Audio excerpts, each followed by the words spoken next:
championship. Nobody could talk about quietly. The Knicks finally touched the top of the NBA world, but the loudest story of the night was not the trophy. It was Jalen Brunson screaming at the officials. It was Victor Wembanyama walking out of the press room with one cold line. It was the clip that made fans pause, rewind, and ask the same question.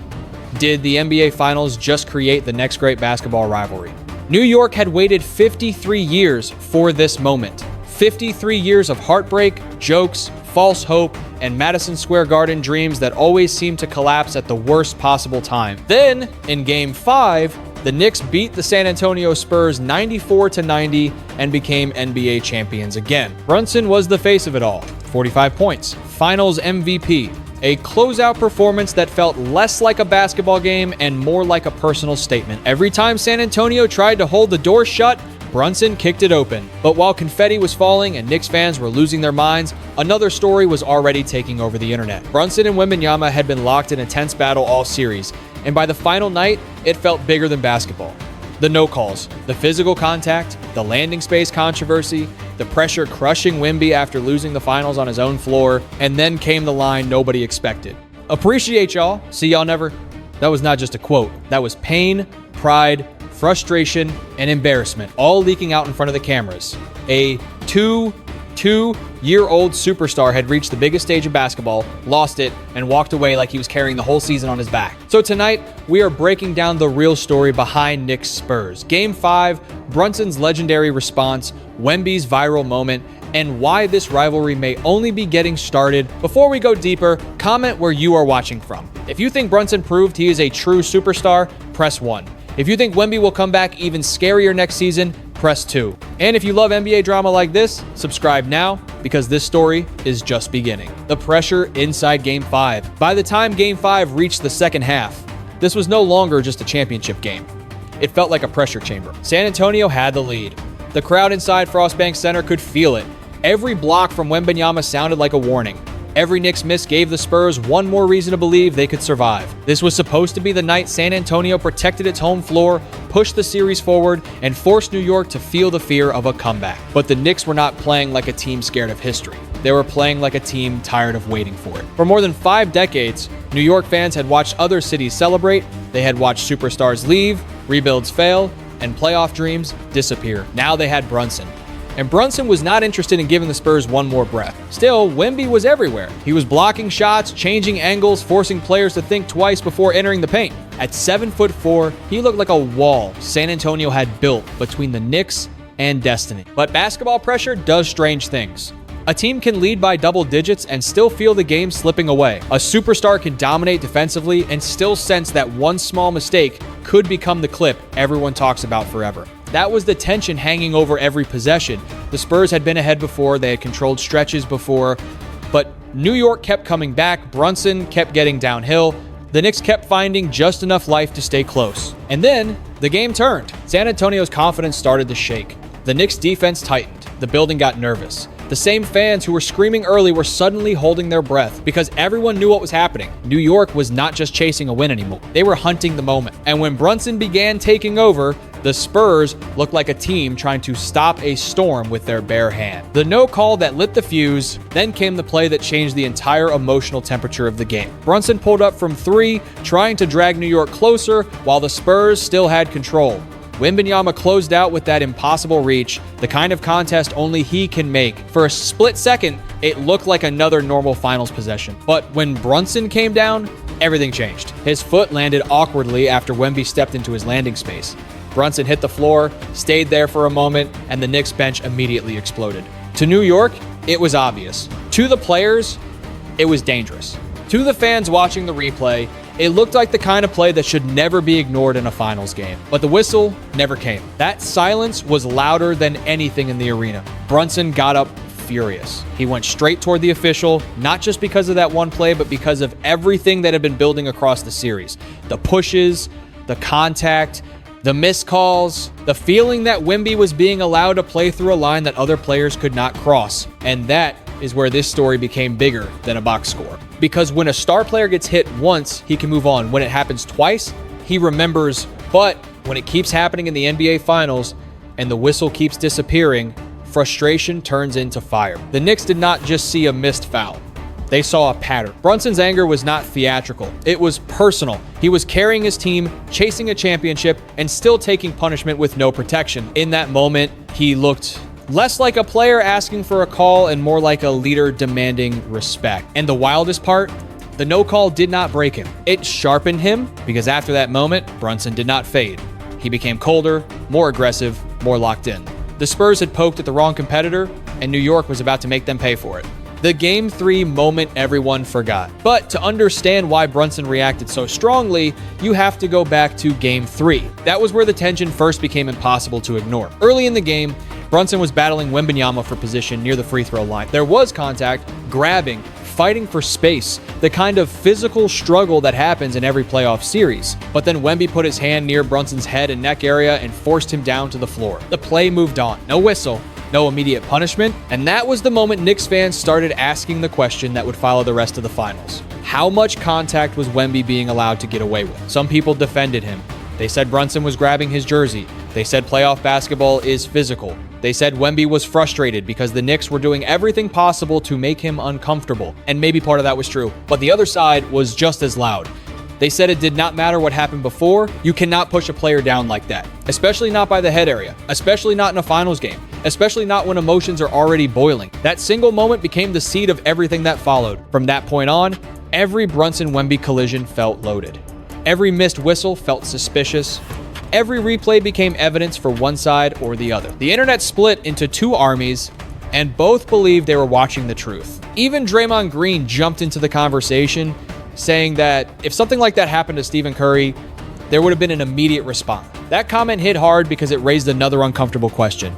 Did the Knicks protect their leader enough? Maybe Brunson heard all of it. Maybe he did not need to, because by Game 5, he already knew the answer he wanted to give. Not with a quote, not with an argument, not with a complaint. With buckets, Brunson's coldest answer. Jalen Brunson could have turned the finals into a war of words. He had every reason to do it. He could have sat in front of the microphones and turned the entire conversation toward the officials. He could have called out the missed whistles, the physical contact, the landing space play, and the way Wembanyama seemed to be living right on the edge of what playoff basketball allows. But Brunson did not give the media the explosion they wanted. When reporters asked him about the physical plays, he kept his answer short, controlled, and ice cold. Whatever people saw, they saw. That was it. No long complaint, no emotional breakdown. No headline begging for a league fine. And that silence said more than a rant ever could, because Brunson understood something very important. In the NBA Finals, the wrong words can become a distraction. The wrong quote can give the other team energy. The wrong emotional reaction can turn you from the victim of a missed call into the center of the controversy. So he swallowed the anger and saved it for the only place that mattered. The court. By Game 5, Brunson was not just playing for a win anymore. He was playing with the weight of every Knicks fan who had waited 53 years to see this franchise stand on top again. He was playing through the frustration of every no call, every hard bump, every moment where it felt like New York had to earn the same whistle twice. And when the game tightened, Brunson became terrifyingly calm. The Spurs had Wembanyama protecting the paint. They had the home crowd behind them. They had a lead that should have felt safe. But every time San Antonio tried to breathe, Brunson took the air out of the building. A pull-up jumper, a drive into traffic, a tough floater, free throws with the season shaking around him. This was not just scoring. This was punishment. Brunson finished with 45 points and walked away with Finals MVP. But the numbers only tell half the story. The real story is that he turned pain into control. He turned disrespect into rhythm. He turned controversy into a championship performance. That is why New York believed in him. He was not the tallest player. He was not the flashiest superstar. He was not built like Wemby, and he did not need to be. Brunson's power came from his composure, his footwork, his patience, his ability to make a defender feel safe for 1 second before breaking him down the neck. And in the fourth quarter, when the entire finals was hanging in the air, he looked like the only player who fully understood the moment. The Spurs looked nervous. Wemby looked burdened. The arena felt tight. But Brunson looked like a man who had already decided how the story was going to end. That is the difference between being talented and being ready. Wembanyama may be the future of the league. He may come back stronger, angrier, and more dangerous than ever, but on this night, Brunson was the present. He was the closer. He was the leader. He was the player who took every hit, every doubt, every missed whistle, and turned it into the night New York will never forget. The Knicks did not win a clean, easy, comfortable title. They won through tension, They won through pressure. They won through controversy. They won through a superstar who refused to lose his mind when everyone else was losing control. And that is what made Brunson's answer so cold. He did not need to say Wemby crossed the line. He did not need to say the officials missed the call. He did not need to say the Spurs let the championship slip away. He said it with 45 points. He said it with the trophy in his hands. He said it while New York celebrated and San Antonio walked off, wondering how many chances they had just wasted. Wemby's pain behind the viral line. When the final buzzer sounded, Victor Wembanyama did not just lose a game. He lost the NBA Finals on his own floor. That is a different kind of pain. It is one thing to lose in a hostile arena surrounded by enemy noise. It is another thing to look around and see your own fans frozen in silence, your own building watching the other team celebrate, your own season ending while confetti belongs to somebody else. Wemby had spent the entire postseason carrying the weight of expectation. He was not treated like a normal 2-2-2-year-old. He was treated like the future of basketball, the next face of the league, the player who was supposed to make the impossible look normal. And for most of the run, he did. He blocked shots that looked unblockable. He changed games without even touching the ball. He dragged San Antonio through a brutal Western Conference path and put the Spurs within reach of a championship years earlier than anyone expected. But the finals are cruel. They do not care about potential. They do not care about hype. They do not care that you are young, gifted, and already ahead of schedule. The finals only ask one question: can you finish? In Game 5, Wemby could not. He fought, but he did not dominate the way San Antonio needed. He protected the rim, but he could not protect the lead. He gave the Spurs hope, but Brunson took the trophy. So when Wemby sat in front of the cameras afterward, the world expected a clean, polished answer. Instead, they got something raw. He talked about having to wait almost an entire season just to get back to this stage. He talked like a player who already understood how painful the road back would be. And then came the sign-off: appreciate y'all, see y'all never. Some fans laughed. Some called it immature. Some said it was disrespectful. But what they were really watching was a young superstar trying to process the worst basketball night of his life in real time. That line was not just attitude. It was exhaustion. It was embarrassment. It was anger. It was the feeling of standing inches from history and watching someone else take it. And that is why the clip went viral. Because it did not feel scripted. It felt human. The internet split the story in half. The moment Wemby walked out of that press room, the internet did what the internet always does. It turned pain into a debate. Within minutes, fans were arguing from every angle. Knicks fans said Wemby had been protected all series. They pointed to the landing space play. They pointed to the Game 3 shove. They said the league ignored moments that could have changed the finals completely. To them, Brunson was not just the finals MVP. He was the player who survived a series full of physical punishment and still ended it with 45 points. But Spurs fans saw something different. They saw a young superstar being grabbed, held, bumped, and pushed every night. They saw defenders doing everything possible to get under his skin. They saw Wemby reacting under pressure, not trying to hurt anyone, but trying to fight back in a series where every possession felt like a battle. That is what made the story explode. There was no simple villain. Brunson had a real case. Wemby had real frustration. The refs had real questions to answer. And both fan bases had enough video clips to believe they were right. That is the perfect formula for an NBA firestorm. Because sports fans do not just want highlights. They want arguments.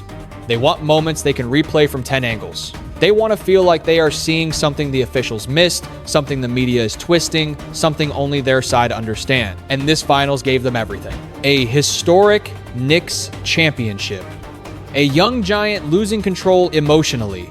A veteran guard becoming a New York legend. Missed calls.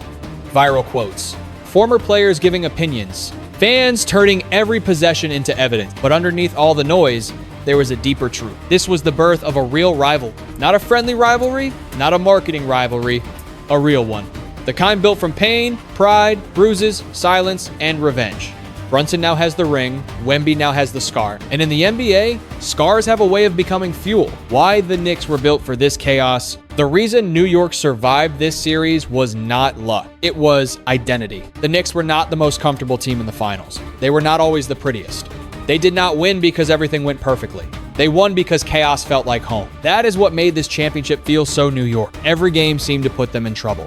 Every lead San Antonio built looked like it might finally break them. The Spurs kept jumping ahead, kept controlling stretches, kept making the Knicks look trapped. But New York never played like a team looking for a clean road. They played like a team that expected the fight to get ugly. Brunson was the brain and the heartbeat. He controlled tempo, absorbed pressure, and made the biggest possessions feel personal.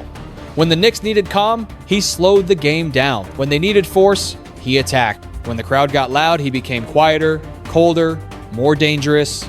Around him, the Knicks had players who understood their roles.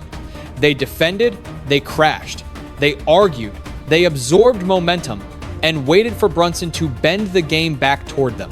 That is why San Antonio's double-digit leads never felt safe. The Spurs could win the first punch, they could win the first half, they could make the crowd believe, but the Knicks kept turning games into fourth-quarter street fights, and in those moments, New York had the closer.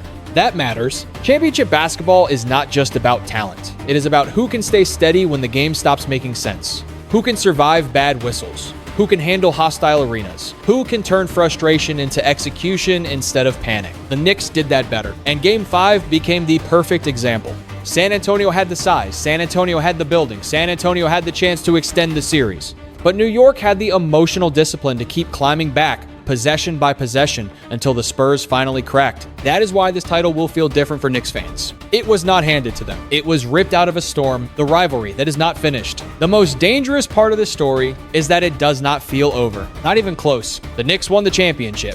Jalen Brunson became Finals MVP. New York finally ended 53 years of waiting, heartbreak, pressure, and jokes from the rest of the league. On paper, that should be the perfect ending. The confetti falls, the trophy rises, the city celebrates, and the story closes. But emotionally, this feels like the first page of something much bigger, because Victor Wembanyama is not going to forget this. He is not going to forget watching Brunson celebrate on his floor. He is not going to forget losing the NBA Finals in front of his own fans. He is not going to forget the blown leads, the missed chances, the fourth quarter collapse, or the sound of the building going quiet when New York took control. And he is definitely not going to forget the way the world reacted after that press conference. See, y'all never became a meme before the pain even had time to cool down. Fans laughed. Analysts debated it. Some people called him immature. Some called him emotional. Some said he showed the world he was not ready for the full weight of the final. That kind of public embarrassment stays with a player. It follows him into the offseason. It shows up in workouts. It sits in the back of his mind when he is taking shots in an empty gym. It becomes the voice that says, you were close, but you were not enough. And for a player like Wemby, that may be the scariest thing possible for the rest of the NBA. Because pain can destroy some players, but for special players, pain becomes fuel. Brunson is not going to forget either. He will remember the contact, he will remember the no calls, he will remember being knocked down, stepped into, questioned, and still forced to carry New York across the finish line. He will remember that every time people tried to turn the series into a debate about Wemby, he answered by making the biggest shots of the finals. That is how real rivalries grow. Not from friendly trash talk, not from social media edits, not from forced television narratives. They grow from unfinished emotion. Brunson and Wemby now represent two completely different sides of the NBA. Brunson is the smaller guard who had to fight for every inch of respect.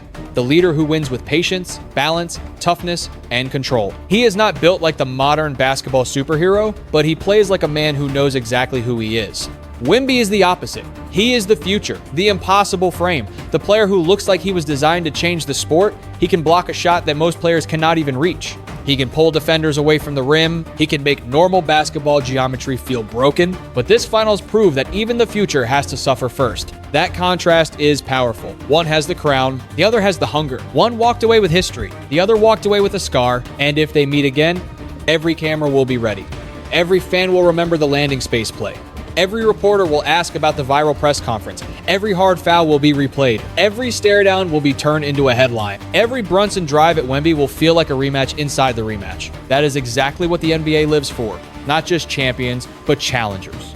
Not just trophies, but grudges. Not just greatness, but the emotional cost of chasing it. The Knicks got the ending they dreamed about. Wemby got the lesson he never wanted. And the league may have gotten a rivalry that can define the next era. What this finals really taught the NBA. This finals was not just about the Knicks winning a championship. It was about what pressure reveals. For New York, it revealed a leader. Jalen Brunson did not need to be the biggest player on the floor to control the biggest moments. He stayed calm when the game got messy. He stayed sharp when the whistle did not come. He gave the Knicks something every championship team needs. A star who can carry pain without losing focus. For San Antonio, it revealed a lesson. Victor Wembanyama is still one of the most terrifying talents basketball has ever seen, but talent alone does not finish a finals. Greatness is not only about blocks, numbers, highlights, or potential. It is about emotional control when the world is watching. It is about learning how to lose without letting the loss define you. And for the NBA, it revealed the next major storyline. Brunson has the championship, Wemby has the motivation, the Knicks have the crown, the Spurs have the scar. And sometimes, that is exactly how legendary rivalries are born. But beyond the drama, there is a human lesson here. Every athlete, no matter how gifted, faces a moment where frustration becomes dangerous. The greatest ones learn how to turn that frustration into discipline, not revenge, not bitterness, discipline. Brunson showed that in Game 5. Wemby now has to show it next season because the league will not forget this series. Fans will not forget the no calls, the shove, the viral press conference, or the night New York finally stood on top again. And if these two teams meet again, the pressure will be even louder. But that is what makes basketball beautiful. One team celebrates, one team suffers. Then both have to wake up and keep building. So respect the Knicks for finishing the job, respect Brunson for becoming a legend, and respect Wemby for facing a painful lesson this early, because sometimes the hardest losses create the strongest version of a player. If you enjoyed this breakdown, hit like, subscribe to the channel, and share this video with another NBA fan. Comment your answer below. Press 1 if Brunson owns this rivalry right now. Press 2 if Wemby will come back and take revenge next season. And press 3 if you think this is only the beginning of something much bigger.